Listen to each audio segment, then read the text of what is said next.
Welcome to the Kurt and Kenny podcast. Coming at you from Work in Progress co-working in downtown Las Vegas. We're here to talk about growing your business, making more money, and thriving in a startup life. Here they are, Kurt and Kenny. Hey, it's Kurt. And Kenny. Welcome to episode 4 of the Kurt and Kenny podcast. Today we're taking on Fakers Gonna Fake. There are a lot of excellent web-based businesses out there. There are also a lot of inexperienced, naive, or downright sketchy characters trying to make a quick buck doing digital marketing, in quotation marks. Some online entrepreneurs mean well, but the entirety of their business experience comes from self-help books, or worse, hanging out in their darkened room trying to figure stuff out. When you hire them, you're essentially financing their education. A few websites are outright scams and should be avoided entirely. So, Kenny, after all these years of being a top SEO in Las Vegas and a web developer, how do you spot a fake? There are a lot of guys that say they build websites, and it is tricky. One of the problems that people have is they think that price is the differentiator. To talk a little bit about price, over the years you can see, we had a client come to us, we actually did a blog post about it, who had a bunch of different responses to a RFP that he sent out, request for proposal that he had sent out. All got the exact same scoping document. Every single one of them had the time constraints, same everything. And they all came back with prices ranging from $100 to $100,000. And it was for the exact same scope. So price is one that you cannot use to help differentiate a faker from a real developer, although many people think you can. It comes down to a lot more of a personal analysis and just good judgment, I think. I don't know. You've been the client side of this more than I have. How do you spot a real versus a fake? So I'll tell you how I spotted fakes from real skilled people and how our clients still use the same methodology. Do a Google search. And if they come up in the top 2 or 3, you know they're legit. And if they don't, chances are they're not. From there, you have to start the analysis that you were talking about. I could argue that point for a lot of my friends that are good developers that also suck at search engine optimization. Still a really good developer, but don't show up in the top ranking. So, well, shame on them for not marketing themselves Not necessarily. I mean, you get a really good web developer. We got a bunch of them here at Work in Progress that are just developers, and they're really good, but they don't have a website. They don't have a presence. Somebody refers them a website from a friend. Hey, you should go talk to so-and-so. You do a Google search on that person. You're not finding lickities. Nothing. There's nothing out there for those people. So while a good indicator while yes, I agree that if there's a Google search done and they do show up high on the results, that is an indicator that they are doing something correct. But it can also, it's not the nail in the coffin. That is a +1, but there are still a lot of other people that are really good that don't. Well, that can be that's true. That can be said of anything that you're researching. But I think your starting point, generally what I found is if you don't rank high, if you're not easy to spot, then you probably don't deserve a seat at the table in most cases.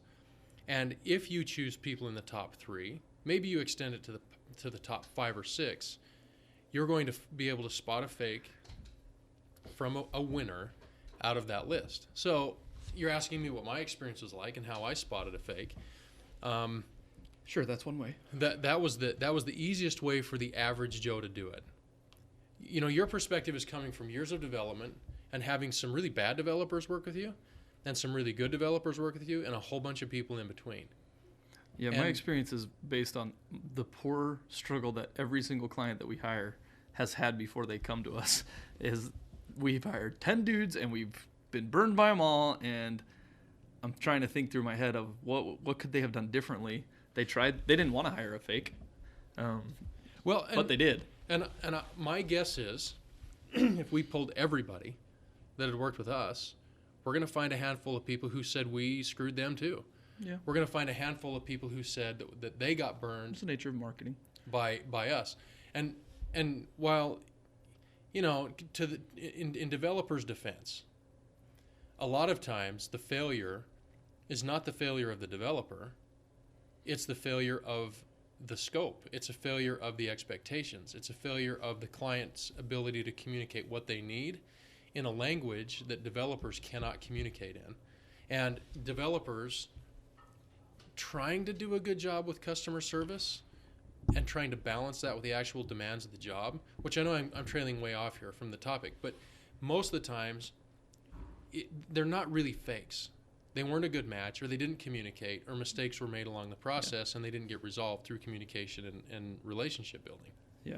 I mean, one of my favorite sayings from forever ago that I learned, so credit to the guys that are trying to get out there and do it, is it's not fake it till you make it, it's practice it till you make it. And so there's a lot of guys that find themselves in the practice phase still that unfortunately have to have or figure out how to hire clients and may or may not burn a couple of those, but they are hopefully practicing and learning and growing from those experiences. One of the things that I thought of specifically when trying to identify whether somebody knows or does not know their stuff when you're talking to them based on a web-based business, whether it's marketing or website development or whatever it is one of my biggest pet peeves is when people you are trying to hire use acronyms to describe their services, and they use them a lot, and they don't have the ability to break them down further than just using the acronym and maybe what the words are for that acronym. I think people that over talk and speak in words that are not understandable by everybody is a real quick indication that they may have read a book or listened to a YouTube video, heard a couple buzzwords, and now they're repeating those back to you so that they sound smart or potentially just sound smarter than you. And to me, that's a quick way. If you can't turn them around and say, what does that mean? One of our favorite ones, we say it all the time, SEO, right? Clients use that acronym all the time. I would almost bet money that 9 out of 10 of the customers who use the term SEO have no idea what they're talking about. Like, to them, it's just, I want leads from the internet. That's the word they've heard. That's the buzzword. So they want leads from the internet.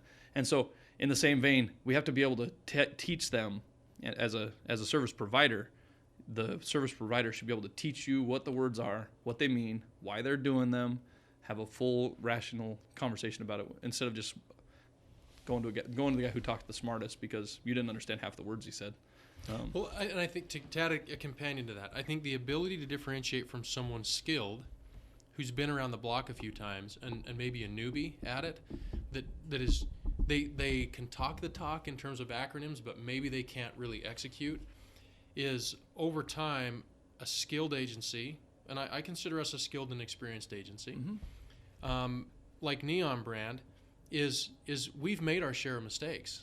Yep. And we know when we've undercommunicated, we know when we've underperformed, and we have that experience in our mindset so that when we do talk to a customer, number one, we don't paint unrealistic expectations. We don't make guarantees.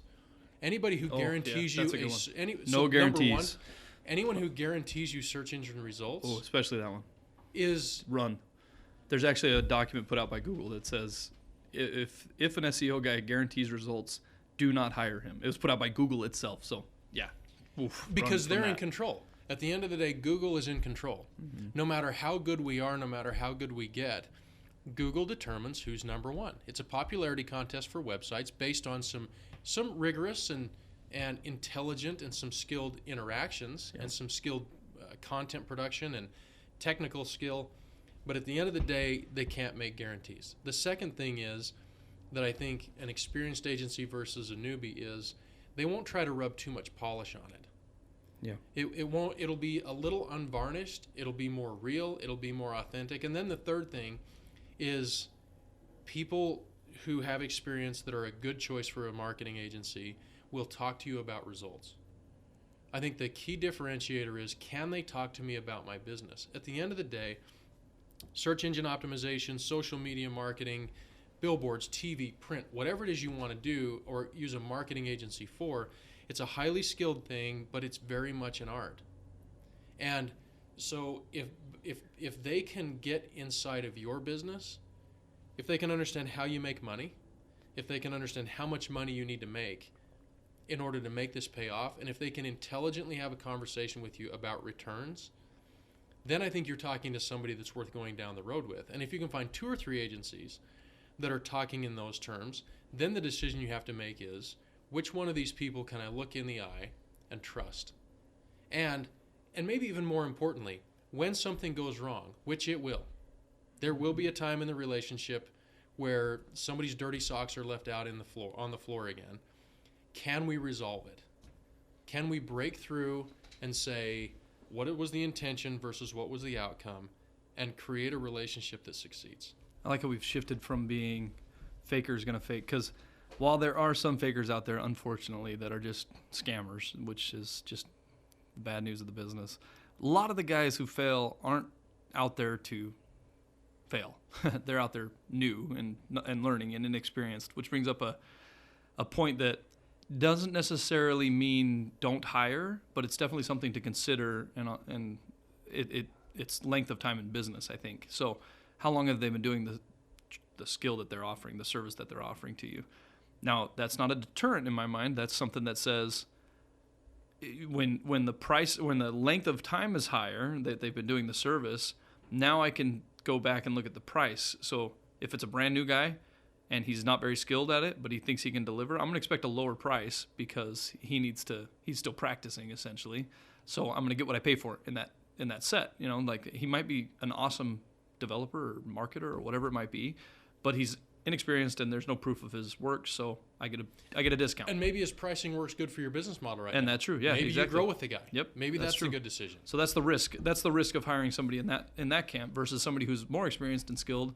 Usually, you end up with a better promise of ROI, a better expectation set, better scoping, all those things. So the price might be a little bit higher, but at least you can rely on their expertise and knowing that they've done this before, they can probably do it again for you. So length of time in business is another big one. So, but yeah, I like that we've shifted from faker's gonna fake, because hopefully that's a small percentage, and there's just a lot of new guys out there trying to make it work. So to those new guys, expect that you can't charge what the big guys are charging when you're new. And stick with it, right? I mean, there's a lot of people that have taken a chance on us. Yeah, we were that guy. We were that guy 7 years ago. We were the guys that were charging hardly anything, $500 websites. We were learning, so we charged hardly anything. We got a whole bunch of those. We sold a bunch of them, and over the years, as we've gotten better and better and better, our prices have increased because our demand's also increased to now where we're at a higher level marketing agency. So there's going to be those guys, and it's going to fit your business model sometimes for the pricing's sake that you have to go with a lower end guy, but hopefully you're not using that as a determining factor as to whether or not you should hire them, I guess is what I'm trying to say. Yeah, well, so I mean, what you're giving is a piece of advice to people who are in the nascent stage of their digital marketing business, which is do your best, be honest about it, and be patient with the process, because you can grow. From a client side, you got to be honest. You got to know where you are. Mm-hmm. If right now all I can afford is a $2,000 website, well, I shouldn't be talking to $10,000 website dev shops. Mm-hmm. That's not going to work for me. If my max budget for social media marketing in a month is $55, don't go talking to a top agency, because you're going to be disappointed. And if you do spend, if you were able to get them to acquiesce on their price, everyone's disappointed. It won't work. So I think it's key. And to make clear what you're saying, it usually what happens is, even happens to us sometimes, we have a client, somebody come in and we're like, yep, that's a $10,000 project, and they say, ooh, I've only got 5. And we hem and haw, and we figure out, okay, well, we can probably do it, but for 5, and here's how it would look. But really, at the end of the day, neither us nor them are pleased with the results. It usually ends up with a less than adequate product for everybody all the way around. The other thing I was thinking of is a good person that is not a fake is going to have requirements of the customer. They're going to know what to expect on the customer's side. So yeah, I'm gonna lay out, here's the 100 things I'm going to do for this project, this whatever $1,000 project. Here's the 100 things I'm going to do to make your website work on the cheap end. Here's what I need from you. If I'm going to do it for $1,000, then I need you to write the content and and to come up with this list of homework items for the customer. It kind of just proves that they are thinking ahead more so. They aren't just looking to get a buck and ditch it after it's done. They're looking to actually help improve your business if they actually ask questions back. The truth of it is, though, that's a very, very hard thing for a customer to have to hear. Number one, they don't understand what you're talking about right now until they actually go through it and they make a mistake. Yeah. But I think it's an important thing to point out. If you're a customer and your digital marketing agency doesn't put expectations on you, Right. if they don't put some hurdles up along the way, if they don't require you to participate in the process, there is a really high probability you're going to be disappointed. And it's going to be your fault as much as it's the agency's fault, because you weren't an active participant in creating the scope and creating the Yeah, expectations. that's exactly what I'm saying. Like if I'm a customer and I go to hire a new web guy, and the web guy asks me like 3 questions about my business and then comes back with a proposal, I'm going to be a little concerned because he didn't really figure out what I wanted yet. He didn't really dive in and ask me questions that made me think and say, here's what I'm going to need if this is going to work. Here's what I'm going to need from you, and really go through that full thought process. To me, that is a sign of he's just trying to make a quick buck, churn and burn. It's interesting as you talk Take about your money this and stuff. ditch it off. It makes me think about our sales team. Salespeople want sales to be easy. The harder the sale, the more intelligent the sale, the more rigorous the process, the better our clients. Yeah. When I think about our clients that we have the best relationship with and we're getting the best results with, or traditionally have gotten the best results with, it took a little doing to get it done. Yeah, we're essentially integrated into their businesses 100%. Like, there are rare decisions that are made without us in their business because that's how incorporated we are. And once we're at that level with them, we can usually do the best job on our marketing or website development or whatever it is because we understand them. And if your new guy that you're considering hiring for the very first time doesn't even make an attempt to integrate himself a little bit with your business and understand the ideologies and the cultures and everything else that's going on inside your doors, then that's usually a sign of somebody that's not fully committed to your project. So if you could give me one thing, whether it's online reviews or whether it's search engine, a search on Google to find me and my ranking, if it's social media, if you could give me one thing from the point of view that you've had over the years of developing this concept in your mind and developing the quality and efficacy of what we do here at Neon Brand from a digital technological standpoint, one thing that I can do to rule out all of the fakes and focus me in on people who I will have a great business relationship with, whether it's review, whatever. What is the one thing, where would you start me? What's one thing that you would start me with? So this is a longer answer because that's what we do. We're doing a podcast than you're asking for, but I'm going to give it to you anyway. So the reason I don't like Google reviews as a determining factor is because anybody can do that, and you can be a fake and still be really good at your search engine efforts. And so I don't love that one. Same with online reviews. They're great. They're sometimes an indicator of a lot of success, but they're also manipulated and people use them in bad ways. Granted, all the sites are trying to do a good thing or trying to remove fake and bad reviews in natural ways, but can't always trust those. My favorite one, and I think it's the one that's worked out the best for Neon Brand, I actually 100% believe it's the one that's worked out the best, is when people sit down with us and talk to us, they know they can trust us. And whether or not you're a good judge of character, bring in your best friend that is or something, but come to a meeting, get in front of the person that you're going to work with. And granted, maybe it's a Skype call because they're somewhere across the United States or whatever it might be, but get on a meeting with the guy where you can see him, you can talk to him, you can establish a little bit of a relationship of trust. Go to lunch, go do something not work, not scope related. Like, hey man, I want to treat you to lunch before we start this project. Let's go grab a bite to eat and just shoot the breeze. See if they're a person that you feel like you can trust and do business with, and if so, that's the one you should choose. Now, and then you do have to negotiate price and figure out that's the next step. But if you can trust the person, that goes a long, long ways. I think that's been 100%. I think that's been why we've been successful as a company. So I'm going to add one to yours, and that is to start with getting a list of 3 to 5 websites that they have performed work on, either built or performed work on, and ask yourself after you look on your iPad or your tablet, if you're an Android user, look on your phone and look on your desktop and ask yourself, would I do business with that company? And if you're compelled to do business with that company, it's probably a good place to start. Then, for me, it's about the relationship. Then I think you can extend it there. If I put my developer hat on, I'm thinking, and my designer hat on, I'm thinking, I've got a lot of clients that have ruined a perfectly good website. And so if you're using my past work as examples, then sometimes it's not my fault that it's as crappy as it is because my client refused to do it the way that I thought was best. So it's good. I agree. It's another indicator. But great digital shops Should be able to influence their customers. I agree. end up into ways that- standing out. Yeah. They end up standing Sure. out. Sure. And because the people who are looking don't have the sophistication of you as a developer, they got to start somewhere. And to me, Yeah, those are all it's indicators. asking Those yourself are all the question, indicators. would I do business with that client that they built a website for? And if so, then I'm feeling like, okay, I want to have an interview with them. Yeah, so those are all starting points. So you do a Google search, see what comes up. Do an online review search, see what comes up. Check out their past work, see how it looks, see if it's something that you would do business with. For sure, those are all equal to me. Those are all get you in the door or not. The biggest one in my mind, which may or not be the case, is can you trust the person? Get in front of them, talk to them, build a relationship, see if it's somebody that you can do business with that is going to take your business as their own for that short time that you're working together and possibly long time that you're working together. And then lastly, coincidentally, is figure out the price.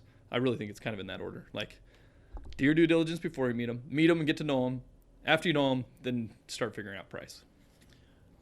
Yeah, but for me, it has so little to do. Price is the wrong word for me. It's about value. Yes. Because someone who got a $3,000 website might value that at the same level as someone who got a $10,000 website. Exactly. It just all depends on who you are, which, back to your point, price is important because everybody has a budget. Nobody has an infinite supply of cash, unless you're Buffett or Zuckerberg or one of those guys. But price is important, but value is what you're Okay, here you aiming go. for. I got a better idea. So it's do your online homework, figure out the person, then figure out if they're in your price range, then get to know the person, then decide on the value. There you go. So after you've known them, then what's the value of my business? Now, since you knew the price range before, because hopefully you're not going trying to hire a $10,000 firm for $2,000, whatever the numbers are. And then after you know that this is the guy I want to do business with, then figure out how their work provides value to your business and whether or not it fits within your budget. So for any of you that are out there stuck trying to figure out who your next developer is, we hope that this adds some value to it. Whether it's us or someone else, just we hope that we've given you some things that will help you make a better decision about your digital marketing.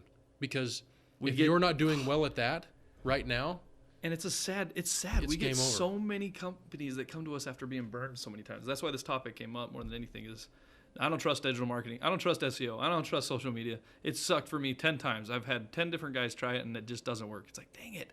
They're making our whole industry look bad because there is real money to be made in those mediums. So don't give up. Find the guy that you trust. Do good things and make a lot of dang good money. Peace out. bye.